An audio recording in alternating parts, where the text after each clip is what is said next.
वो अंधकासुर, जिसके खौफ से साक्षात सृष्टि के रचयिता ब्रह्मा जी को अपना ब्रह्मलोक छोड़ना पड़ा।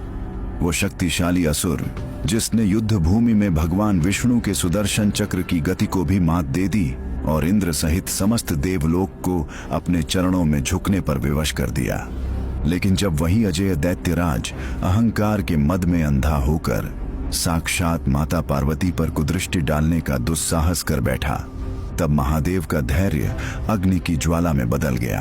दरअसल इस विनाशकारी युद्ध की नींव बहुत पहले ही रखी जा चुकी थी। अंधकासुर का जन्म महादेव के पसीने की एक बूंद से हुआ था, जो पूर्णतः अंधकार का प्रतीक था। असल में जन्म से ही अंधा होने के कारण उसे हर जगह तिरस्कार मिला, जिसने उसके भीतर प्रतिशोध की ऐसी आग धधकाई थी जो पूरे ब्रह्मांड को भस्म कर सकती थी। उसने अपनी अजेय शक्ति प्राप्त करने के लिए हजारों वर्षों तक पाताल की उन भयानक कंदराओं में ऐसी कठोर तपस्या की जिसकी कल्पना मात्र से ही किसी भी आर्षी का कलेजा फट जाए। तपस्या का तेज इतना प्रचंड था कि हिमालय की अमर बर्फ पिघलने लगी और तीनों लोकों के प्राणी त्राही त्राही करने लगे। तभी विवश होकर ब्रह्मा जी प्रकट हुए और उस चालाक असुर ने एक ऐसा वरदान मांगा जिसने सृष्टि के नियमों की धज्जियां उड़ा दी। उसने मांगा, प्रभु, यदि युद्ध भूमि में मेरे शरीर से रक्त की एक भी बूंद धरती पर गिरे तो उस बूंद से मेरे जैसा ही वीर और पराक्रमी एक नया अंधकासुर जन्म ले ले।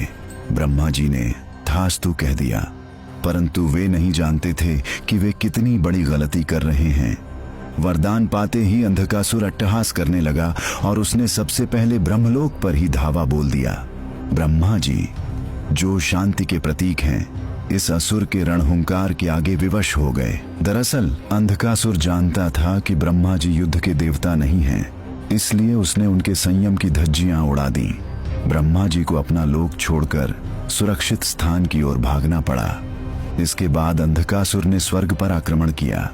देवराज इंद्र ने सोचा कि वे अपने ऐरावत और वज्र के बल पर इस असुर को धूल चटा देंगे, परंतु जैसे ही इंद्र ने अपना वज्र अंधकासुर की छाती पर मारा, वहां से रक्त की हजारों बूंदें फव्वारे की तरह निकलीं। देखते ही देखते पूरा स्वर्ग करोड़ों अंधकासुरों से भर गया। इंद्रदेव दिशाहारा होकर युद्ध भूमि से भाग खड़े हुए। जब देवताओं का करुण क्रंदन क्षीर सागर तक पहुंचा तो भगवान विष्णु अपने दिव्य गरुड़ पर सवार होकर रणभूमि में उतरे। विष्णु जी को देख देवताओं की जान में जान आई। उन्हें लगा कि अब अधर्म का अंत होगा। नारायण ने अपनी कौमोदकी गदा उठाई और अंधकासुर को ललकारा। दोनों के बीच ऐसा भीषण मल्ल युद्ध शुरू हुआ कि धरती का कोना कोना प्रकंपित होने लगा। विष्णु जी ने गदा से असुर के सिर पर प्रहार किया, परंतु अंधकासुर ने उसे हवा में ही रोक लिया। असल में अंधकासुर की शारीरिक शक्ति अब साक्षात देवताओं के समान हो चुकी थी। विष्णु जी ने उसे अपनी माया में उलझाना चाहा, पर ब्रह्मा के वरदान ने उसे हर माया से परे बना दिया था। दोनों महाशक्तियों के टकराव से ब्रह्मांड में बिजली कड़कने लगी और समुद्रों का पानी खौलने लगा। क्रोध में आकर भगवान विष्णु ने अपने सुदर्शन चक्र का आवाहन किया। चक्र ने बिजली की गति से अंधकासुर का मस्तक धड़ से अलग कर दिया। तभी उस कटे हुए गले से रक्त की ऐसी मूसलाधार वर्षा हुई कि पूरी रणभूमि लाल हो गई। हर एक बूंद से एक नया असुर खड़ा हो गया और देखते ही देखते वहां करोड़ों अंधकासुर रणहुंकार भरने लगे। विष्णु जी ने जितने असुरों का संहार किया, उससे 100 गुना ज्यादा असुर फिर से खड़े हो जाते। तभी विष्णु जी ने मन ही मन सोचा, यह असुर साधारण अस्त्रों से नहीं मरेगा। ब्रह्मा का यह वरदान सृष्टि के लिए महाकाल बन चुका है।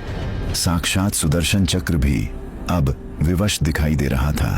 भगवान विष्णु समझ गए कि अब केवल महादेव का रुद्र रूप ही इस महाप्रलय को रोक सकता है। वे अत्यंत दुखी मन से युद्ध भूमि से अंतर्ध्यान हो गए, जिससे देवताओं का कलेजा फट गया और वे थर थर कांपने लगे।